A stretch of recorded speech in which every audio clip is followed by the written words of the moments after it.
সকালবেলা আকসার জন্য প্রথমে টিফিন রেডি করছি। দুটো মিষ্টি আর ঘি দিয়ে আমি রুটি করলাম আকসার জন্য। টিফিন রেডি করে আকসাকে স্কুল পাঠিয়ে দিয়েছি। তারপরে আমাদের জন্য রুটি তৈরি করছি, শুকনো রুটি সবারই জন্য হচ্ছে।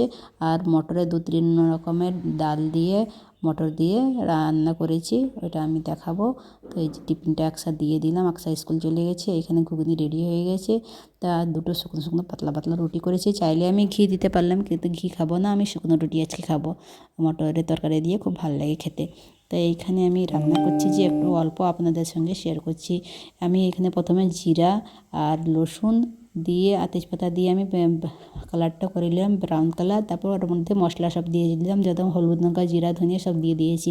আর মটর যখন সিদ্ধ করেছিলাম তখন লবণ আর আদা রসুনের পেস্ট আর হলুদ দিয়ে সিদ্ধ করে রেখেছিলাম। তো এইখানে তাই জন্য আদা রসুন আমি ব্যবহার করি না। তা ভালো করে মশলাটাকে কষে নিব।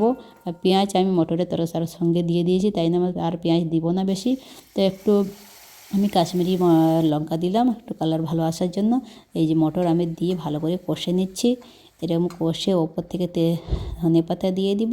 ব্যাস, এই যে আমার রেডি হয়ে গেছে মটর তরকারি। মটরের তরকারি কিন্তু খুব সুন্দর হয়েছে। ওপর থেকে একটু গরম মশলা দিয়ে দিলে মজা এসে যাবে। এই আজকে সকালবেলা ব্রেকফাস্ট।